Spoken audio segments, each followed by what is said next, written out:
Hello guys, स्वाद हाताचा या यूट्यूब चॅनलमध्ये तुम्हा सर्वांचं मनापासून स्वागत। आपली आजची रेसिपी आहे पावसाळा स्पेशल कवळीची भाजी किंवा याला फोडशीची भाजी असंही म्हणतात। तर अशा प्रकारे कवळीची जुडी ही आपल्याला बाजारात उपलब्ध होते। ही भाजी आपल्याला फक्त पावसाळ्यातच मिळते, कारण या भाजीची कुठल्याही प्रकारची लागवड केली जात नाही। ही नैसर्गिकरित्या पाऊस पडल्यानंतर डोंगर माथ्यावर किंवा शेतात उगवते। तर चला ही भाजी कशी स्वच्छ करायची ते बघूया। ही एक रानभाजी आहे व ही खूप पौष्टिक आहे। तर व्हिडिओत दाखवल्याप्रमाणे अशा प्रकारे त्याची पानं ही वेगवेगळी करून घ्यायची व जी पानं खराब आहेत ती काढून टाकायची व अशा प्रकारे मधल्या बाजूला जो असा कडक देठ असतो किंवा जी काडी असते ती काढून टाकायची व भाजी आपल्याला व्यवस्थित अशी निवडून घ्यायची।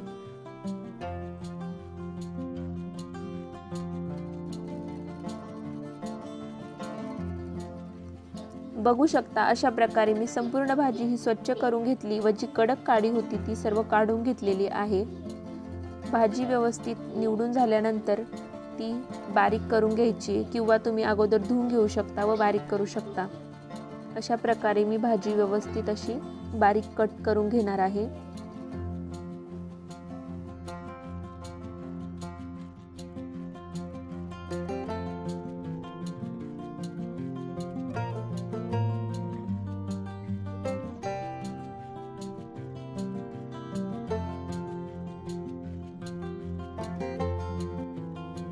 अशा प्रकारे भाजी बारीक करून झालेली आहे।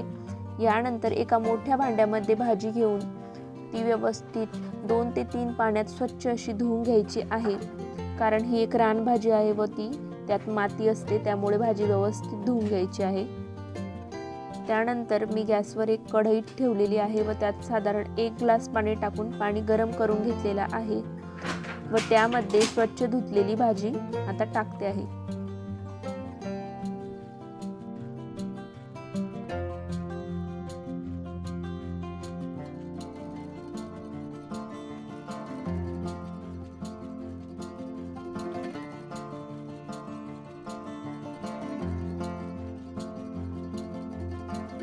भाजी शिजवत असताना त्यामध्ये थोडंसं मीठ घालायचं, त्यामुळे भाजीचा कलर चेंज होत नाही व भाजी लवकर शिजते। तर आपण इथे थोडंसं मीठ टाकूया। मीठ टाकल्यानंतर एकदा भाजी मिक्स करून मी पुन्हा झाकून दिलेली आहे। त्यानंतर पुढची तयारी, इथे मी लसूण आणि हिरवी मिरची घेतलेली आहे, ती आता मी खलबत्त्यामध्ये बारीक करून घेणार आहे। अशा प्रकारे इकडे आपली भाजी ही शिजलेली आहे। तर आता आपण भाजी एका चाळणीत काढून घेऊया। भाजी आता गरम आहे, भाजी आता आपण थोडीशी थंड करून घेऊ। तर भाजी आता थंड झालेली आहे व हात स्वच्छ धुवून घ्यायचे आहेत व त्यानंतर व्हिडिओत दाखवल्याप्रमाणे अशी भाजी पिळून घ्यायची आहे, म्हणजे भाजीतलं जे एक्स्ट्रा पाणी आहे ते निघून जाईल व भाजी पिळून झाल्यानंतर ती व्यवस्थित अशी मोकळी करून घ्यायची आहे।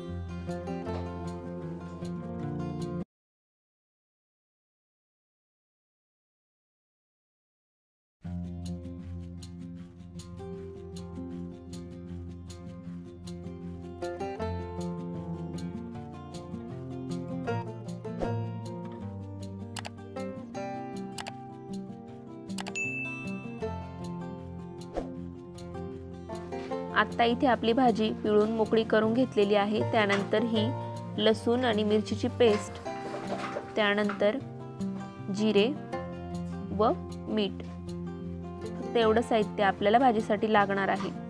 इथे मी गॅसवर कढई तापण्यासाठी ठेवलेली आहे, त्यामध्ये मी 1 पळी तेल टाकलेलं आहे व तेल तापल्यानंतर त्यामध्ये 1 चमचा जिरे छान तडतडल्यानंतर लसूण आणि मिरचीची पेस्ट हे आपल्याला तेलात व्यवस्थित तळून घ्यायचं आहे। मिरची व लसूणची पेस्ट आपल्याला जास्तही तळायची नाही। त्यानंतर 1 पाव चमचाभर हळद मी यामध्ये ॲड केलेली आहे व हे आपल्याला व्यवस्थित मिक्स करून घ्यायचं आहे। व यानंतर फोडशीची भाजी किंवा कवळीची भाजी ती आपल्याला यात टाकून घ्यायची आहे व भाजी टाकून झाल्यानंतर भाजी एकदा पुन्हा मिक्स करून घ्यायची आहे। भाजी व्यवस्थित मिक्स करून झाल्यानंतर यामध्ये आपण थोडंसं मीठ टाकूया। मीठ मी अगोदरच टाकल्यामुळे आता थोडंच मीठ टाकायचं आहे अशा प्रकारे मीठ टाकून झाल्यानंतर भाजी पुन्हा एकदा मिक्स करून घ्यायची आहे व त्याला 1 मिनिटभर अशी वाफ देऊन घ्यायची। त्यासाठी मी भाजीवर एक झाकण ठेवलेलं आहे। 1 मिनिटभर भाजी शिजवून झाल्यानंतर आपली भाजी तयार आहे। तर ही भाजी तुम्ही चपाती सोबत किंवा भाकरी सोबत खाऊ शकतात। तर आता ही भाजी मी बाजरीच्या भाकरी सोबत सर्व करणार आहे। अशा प्रकारे मी इथे एक ताट घेतले, त्यात बाजरीची भाकरी ठेवून घेतलेली आहे व त्यात आता गरमागरम कवळीची भाजी किंवा फोडशीची भाजी। पावसाळ्यामध्ये ही भाजी एकदा तरी खाल्लीच पाहिजे। तर तुम्हाला जर ही भाजी भेटली तर नक्की ट्राय करा आणि व्हिडिओ बघितल्याबद्दल धन्यवाद। पुन्हा भेटूया अशाच एका नवीन व्हिडिओमध्ये। तोपर्यंत बाय।